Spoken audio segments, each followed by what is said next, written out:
folks, Darren here. 10-minute tier ranking time again, and it's Myers masks. I'm going to kind of keep this simple. As usual, I've only got 10 minutes to do this, but I want to just keep it to the main masks in each film rather than, you know, all the different kind of kids masks, and you get into the zombie films and you've got like kind of 3 or 4 different masks in there. So I wanted to keep it simple. Main Michael Myers mask from each film, 1 through 12. Yep, 1 through 12. There's 13 Halloween movies minus Halloween 3, and let's see how it goes. So here's the ranking. From top to bottom, we have He Came Home as the top spot. Second is He Was Doing Very Well Last Night. Third, More Fantasy Talk. Fourth, This Ain't a Man. And 5, Hell Would Not Have Him. So those are the tiers. Obviously, the red one at the top is the top tier, the green one at the bottom is the bottom tier, and everything else slots in between. So let's start with, I'm going to pick these out randomly. First one I'm going to do is Halloween Resurrection. What do I think about the mask in Halloween Resurrection? Okay, it's not the worst. I don't think it's worst, but it does look somewhat solid on the guy's face. It doesn't look flexible at all. It looks like it's made out of porcelain or something in some shots.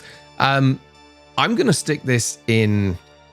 Look, there are a few moments in Halloween Resurrection where the mask actually looks pretty cool. And I've talked about this before. There's a moment at the beginning in the Institute where Michael's walking outside amongst the trees and everything, and it looks really decent. And there's also a moment within the facility as well where he's walking down the corridor and you get that silhouette, and it kind of looks pretty good there.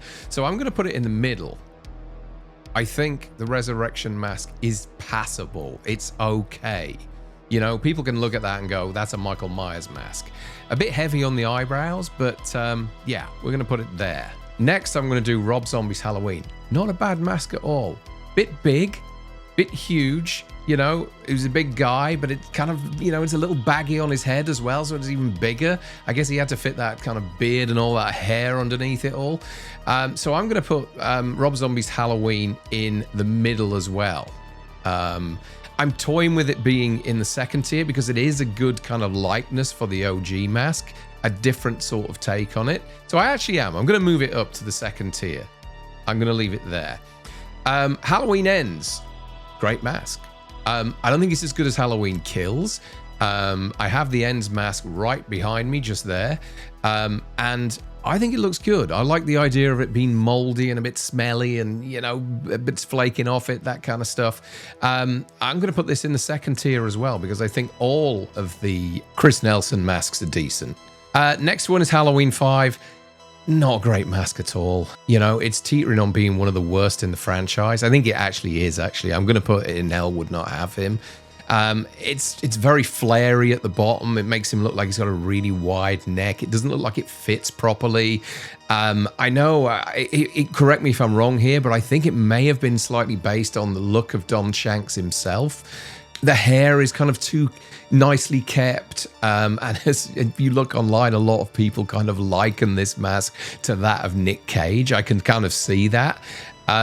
It did sort of spoil Halloween 5 in some ways because it is such a step away from the original mask, and also the Halloween 4 mask as well. I get what they were doing with Halloween 4. It's not the best mask in the franchise, but this one was down a notch even further.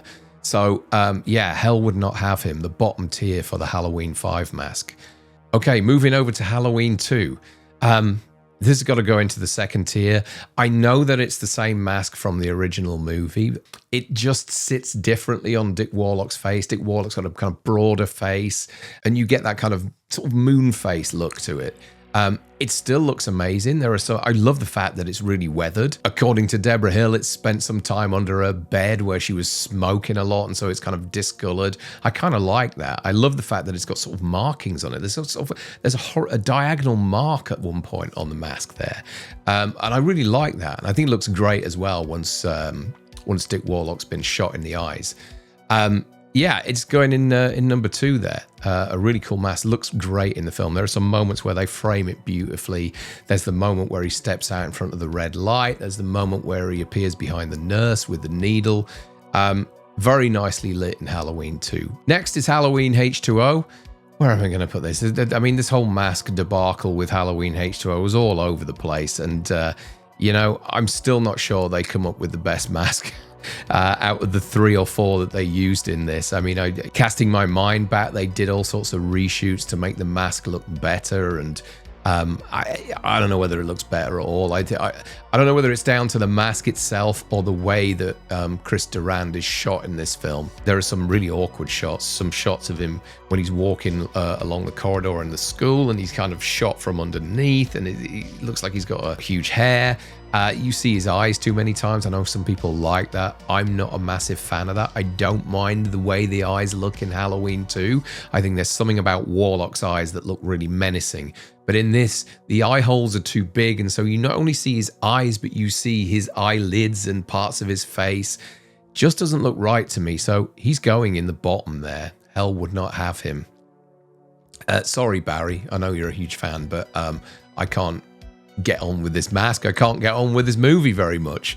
Halloween 2018.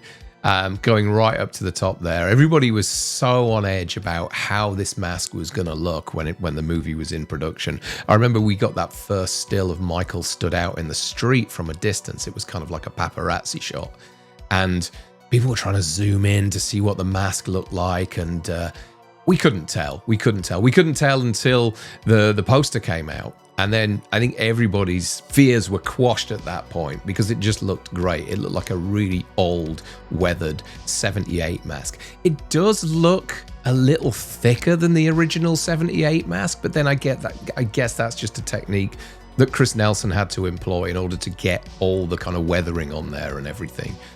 But it looked terrific in the movie. David Gordon Green knew how to shoot it, knew how to shoot Michael in that film, and James Jude Courtney knew how to operate as Michael as well. So they delivered, and it's going in the second tier there. He was doing very well last night. Rob Zombie's Halloween 2. I don't want to see Michael's face. I don't want to see this thing ripped in half and Michael's face hanging out and his beard all over the place. It's not the worst by any stretch. I get what they were going for with this kind of hobo look. So I'm going to put it in This Isn't a Man. Stick it there in the 4th tier. I'm not a big fan of the Rob Zombie films, as I've told you before. The way that they utilize Michael in this film just kind of signified to me that this isn't my Michael Myers. It's not my Halloween. I'm quite happy for other people to like them. I don't have a problem with that whatsoever. I do enjoy listening about other people's thoughts and theories on the Rob Zombie films, but I'm still, after 20 years that these movies have been around nearly, I'm yet to be convinced that there's anything really substantial or worthwhile in these movies.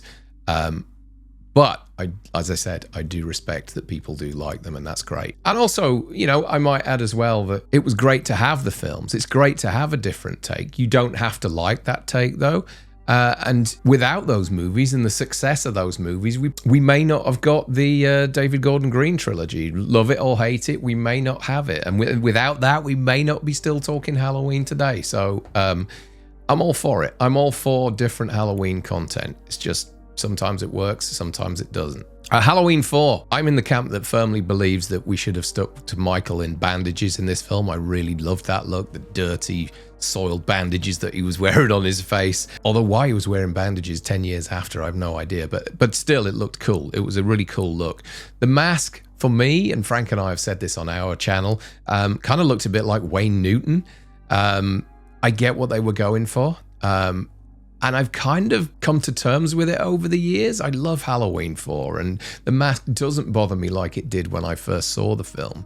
It took me a while to settle into the fact that this was a Halloween movie when this first came out. But over the years, I've grown to like it. I have.